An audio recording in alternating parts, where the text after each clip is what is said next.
This is some of the most beautiful clouds. I love when the clouds are like this. And I mean, look at this. This is fantastic. I use that word a lot, but I mean, how better can I describe it? I hope they're showing up like I look at them and how I see them on the camera. But yeah, I always thought there'd be some money if I had a way to get up higher in a high building or something, to just take pictures of clouds and actually record them moving, to use in movies. When you want to have, a storm setting or something like this, I thought that would be a good cinematography thing to do, but I don't know if it's even a thing. So, I don't know. And I don't have the cameras, equipment, and stuff to do it. A high place to get to. It's not something I'm not well versed in, taking pictures and things or video. So it's another drive home, and I'm done work for the week. I get one day off because I worked today. Today's Saturday, so I get a day off tomorrow. Yay! And I really want to make a video of some kind. I'm gonna go back to a cartoon and see if I can get the video actually to get some traction. I said I haven't done the cartoon videos so much lately because I kind of did them out, but I'd like to try it again. Maybe I'll find a year and just go at it. But this is my route home. And I'm going to try to find some new ways to go. I go the same way all the time, and it probably gets boring recording it, but what's new in my life? Absolutely nothing. I'm really considering watching WrestleMania tonight. I've kind of gotten out of wrestling, and it's hard. I can't watch it week by week anymore. The WWE product many years ago just got boring. And while I liked some of the newer characters, the ones I liked tended to not stay so much, and most of the ones coming in I just didn't like. I liked Enzo and Big Cass. I really enjoyed them, but I guess Enzo got in some trouble, and I think Big Cass is in AEW now, or I don't know where he's at, but Enzo's been working on the smaller promotions. I really liked the Bray Wyatt character when he first came in. The Eater of Worlds Bray Wyatt. Darken the whole arena and come out with the handheld lantern, and I liked that.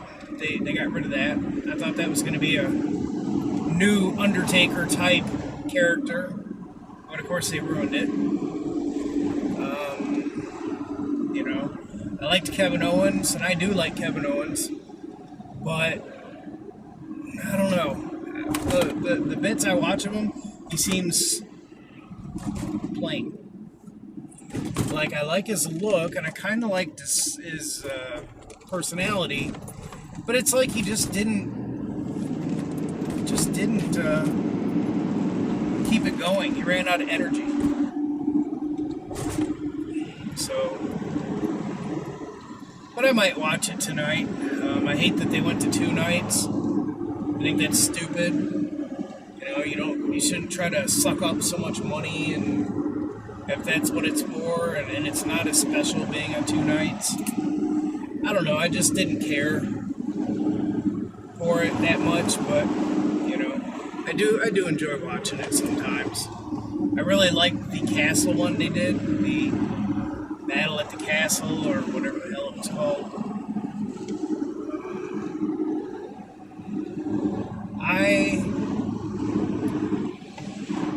A friend of mine today at work was talking about old TV shows that people totally forgot about or never knew to begin with. And I made a video on this a few months ago. He was obsessed with Small Wonder. Small Wonder was a syndicated show in the late 80s, mid to late 80s. And there was a lot of shows at that time. When Fox first came around, they weren't really a network. At least in Toledo, it was just Channel 36. That's it. WUPW, Channel 36, Toledo, Ohio. And not too long after, they became Fox. But at first, I mean, they just showed a bunch of syndicated stuff. Stuff you really didn't see on other channels, but one of them was called Small Wonder. And it was about a little girl who's a robot. I mean, she was like 5 or 6 or something. And she was a robot. I mean, it was very poorly made. Very cheesy. But if you watched it, you kind of liked it, you know. Same time, Fox, man, they had My Secret Identity, and it was when Fox was first beginning, man. The Gary Shandling Show, Tracy Ullman Show, Herman's Head. Herman's Head, man, of all the shows. There's this guy named Herman, and people, his brain, his thoughts, his different parts of his personality were represented by people. Kind of like the Disney cartoon that they did, and I can't even think of the name of it, where he had anger and, you know. But, yeah, they were just represented by the different people. It was actually a pretty funny show. One of them was the girl who became Lisa Simpson. She did one of the characters, and one of them, I can't think of his name, but if you ever watched Down Periscope, he was the fat guy, the cook in Down Periscope. He was on it. So, that was one of the shows Fox did. You know, they kind of tried out these shows and had a little bit of successful stuff with them. But then the Tracy Ullman Show had these real short cartoon sketches called The Simpsons. I mean, literally, they were like 30 seconds to 1 minute. Very poorly drawn compared to The Simpsons we know. But Simpsons broke out. They were very popular on Tracy Ullman, and they got their own show, and history was made from there. But then they hit Married with Children. And, you know, that was their big thing. And Alien Nation back in the day. It was on Fox. I think it was a syndicated show, though, but it was on Fox. Alien Nation was a movie and became a TV series. That hit pretty big. Kung Fu, The Return. And then they got the X-Files. And then it went off from there. They had good stuff, you know. One of the shows I had mentioned, My Secret Identity, had Jerry O'Connell. And he had superpowers, but kind of. He could float, but he couldn't fly. So he kept cans of aerosol with him to point him in the right direction. He could run fast, but only for a short time. A little, you know, he wasn't the Flash. So it was limits to it, and that was pretty good. Sliders came along, I think around 90 or 91, somewhere in there. I really liked Sliders. Jerry O'Connell was in that too. And maybe it didn't come along until later, like 94 or something, but yeah, Sliders was really good. They opened up a doorway to another dimension, and Jerry O'Connell and several other people kind of got, you know, sucked into it. And yeah, went through it, and they kept going from different dimension to different dimension and seeing the differences in them, you know, and trying to get from one to the next. But they would get to it, and their little machine that they use, wristwatch, I don't remember. I haven't watched a show in like 30 years. it would tell him you have 8 hours until the next jump. You have 2 hours until the next jump. You have 47 seconds, or, you know. And it was random, and usually, of course, it had enough time for the episode, you know, and for them to have an adventure. If it was a short one, it was just for you to see a really bizarre world or something. You know, a dinosaur. They land, they're like, oh yeah, this looks pretty good, you know, a lot of trees and forest and stuff, and this is alright. And then all of a sudden, here comes a T-Rex coming right at him. Oh my god, how much time do we have? When? Oh good, here we go, 5 seconds, 4, 3, 2. And then right as it snaps at him to eat him, then off they go. You know. So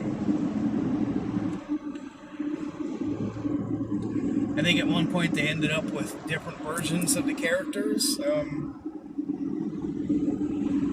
Yeah, like, you know, they went to this world and there's the real Jerry O'Connell from our dimension, and then the Jerry O'Connell in that dimension. And I think at one point he switched places, and another one of the characters switched places. Yeah. So that was a show I really liked. Show that nobody ever seems to remember that I liked was Voyagers. It's from like 1982, I think. Voyagers was on Sunday nights, and it starred Eric Hexum and Mino Palouse, and basically there were these people called Voyagers who kept time straight. Think of Quantum Leap. And they went from time to time. Had a little watch, like a pocket watch kind of, called an Omni. And you open it up, and there's a little globe inside. You can turn it to the globe and things. And if you went to a new time and it flashed red, something was wrong. If it flashed green, everything was all right. You could jump to somewhere else. And it always took you to where something was wrong. You didn't get to choose. You could choose sometimes, but the Omni hardly ever seemed to work right.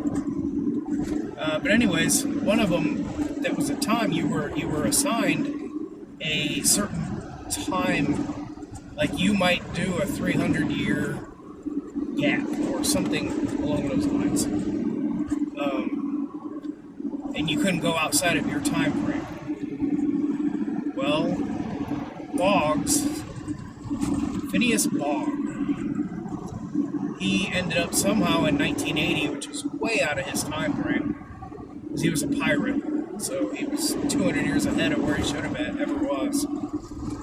But he ended up there, and ended up with this kid, like, hit the button, and he went back to where his time frame should be, and there was no way for him to get back. The Omni wouldn't go back. His Omni couldn't go back there. It was a fluke that it did to begin with. So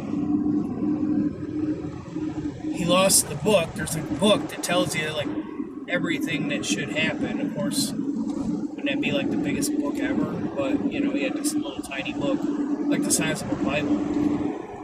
But the kid, fortunately, the kid who was like 12, knew everything under the sun about history.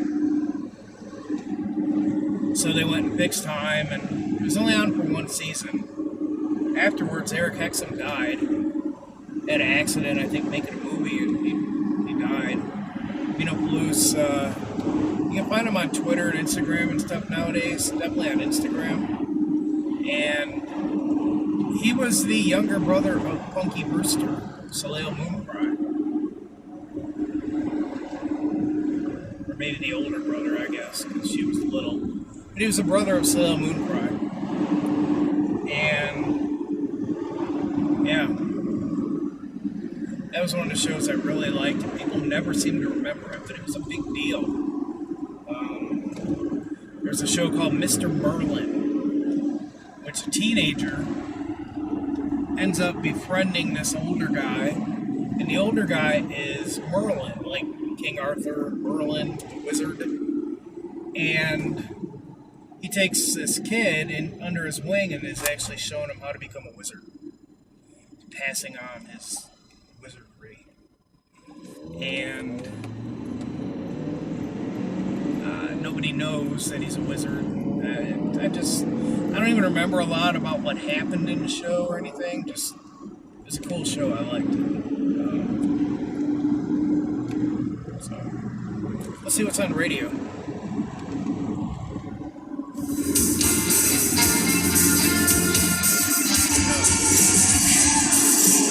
A couple of breaking balls to write me song.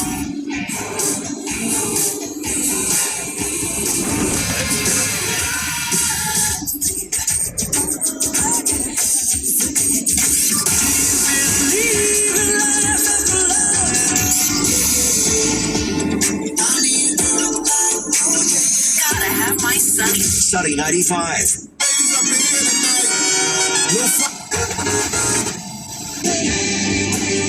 As you have your lunch.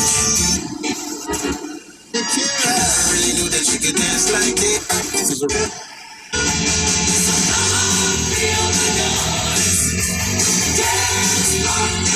I really like the Shakira song, but if I can't watch her, I don't want to listen to it. Shakira is hot as fuck, man. Watching her and J-Lo do the Super Bowl halftime a couple years ago, that was like porn. The only thing we needed was a double wardrobe malfunction, and it would have been perfect. But, yeah. Got no worries.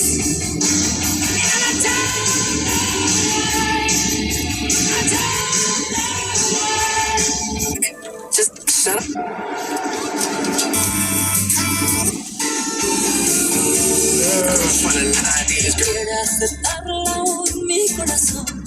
way shows one call, I'm still.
Music. Play Ohio's biggest hits of the 80s, 90s, and today. The best of. It's just the best. 93.7, the Super Q.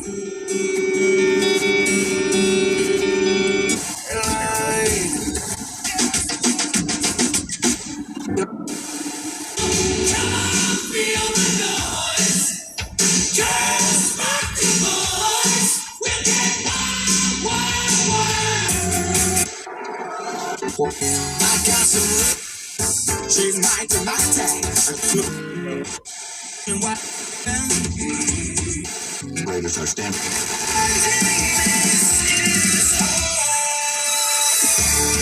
Living gas to First.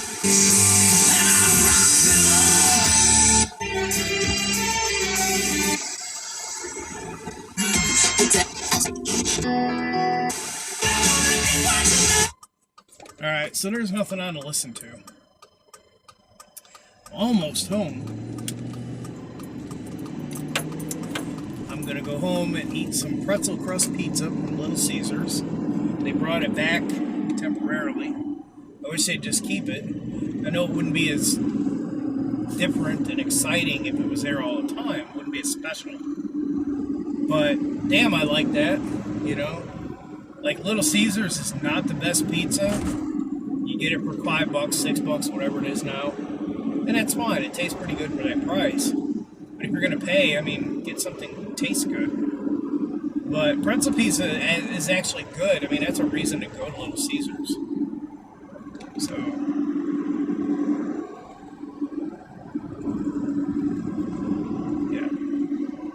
I'm gonna have me some pretzel pizza and a Mountain Dew, and I'm gonna probably watch another episode of The Walking Dead. To the point where Glenn woke up, him and Tara are with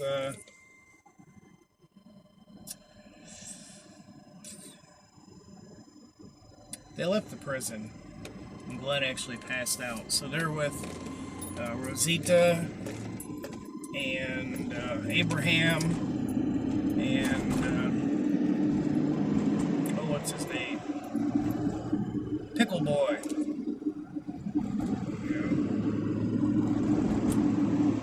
He bit Dwight's pickle. Porter. Eugene Porter. I'm Dr. Eugene Porter. They just met them. Rick, Michonne, and Carl are walking down the streets. They saw a sign walking down the railroad track. Saw the sign for, terminus. Carol, I think, is held up in that house, maybe, with, I think we're coming up on the Look at the Flowers episode. I love Carol. She went through so much. And of all the episodes, it kind of gives me some feels a little bit. That's one of them. Just because of what she has to go through. So, I think I'm up to that point. If I remember right, that's season 3, episode 14. And I think I'm on 12 for season 4, episode 14. I think I'm on episode 12. And I don't know where Maggie went to. Maggie's with Sasha, I think, and